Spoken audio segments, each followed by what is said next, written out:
Welcome to The Explainer. Today we're going to break down a really interesting argument from a source called Bald Guy Money that's all about the future of the US dollar and its relationship with precious metals like gold and silver. So, the source we're digging into kicks things off with this huge question, a really big one. The argument is that we're standing on the edge of a major shift, one that could see the dollar weaken quite a bit. So yeah, let's dive into the evidence they lay out.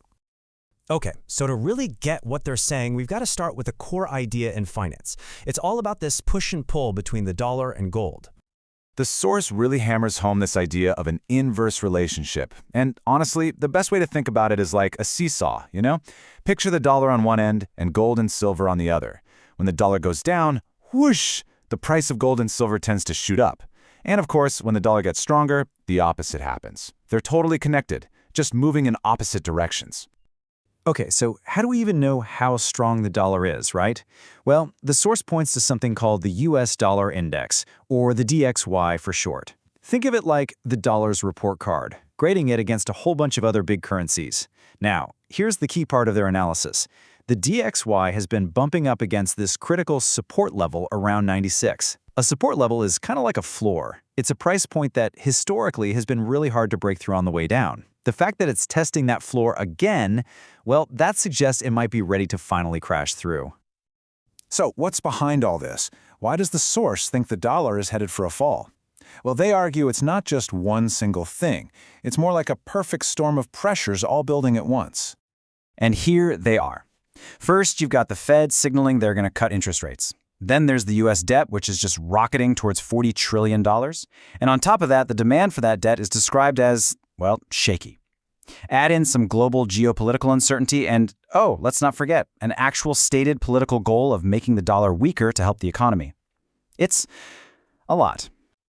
Okay, so this all sounds a bit theoretical, right? To make it feel real, to show what this actually looks like when it happens, the source gives us two pretty powerful examples of what a full-blown currency crisis is like.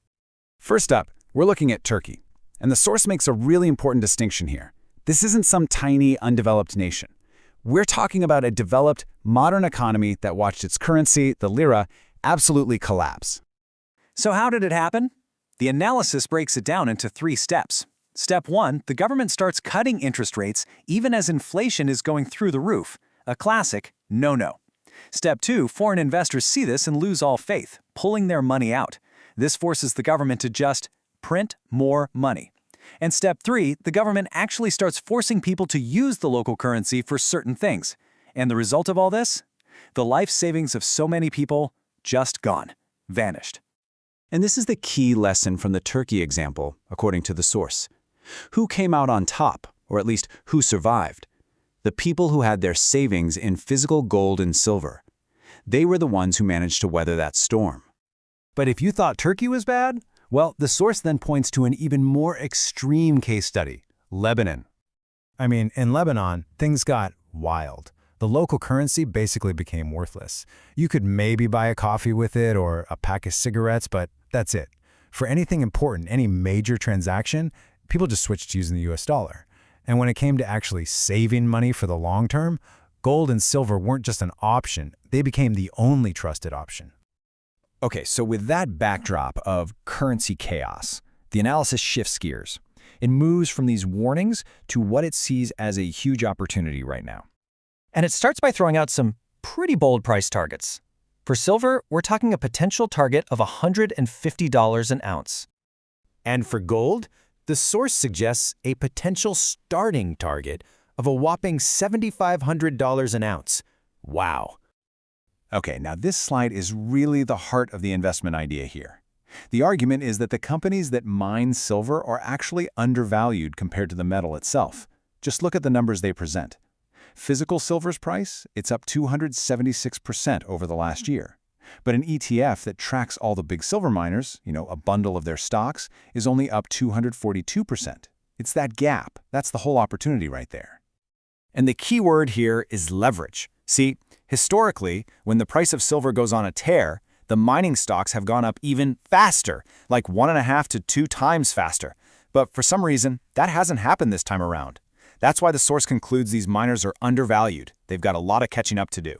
But And this is important. The analysis isn't just a simple go buy mining stocks. It's way more nuanced than that. It's really a two-part strategy. You've got the physical metal itself, which is framed as your long-term wealth preservation, what the source calls real savings. Then you have the mining stocks, which are way more volatile, as a way to potentially make shorter-term profits in regular currency. So as they put it, it's really two different tools for two completely different jobs. So when you boil it all down, this whole analysis leaves us with a pretty provocative question, doesn't it? In a world where currencies seem unstable and the pressures are mounting, it really makes you stop and think, what is real value? And maybe more importantly, where do you put your trust? Where do you put your savings?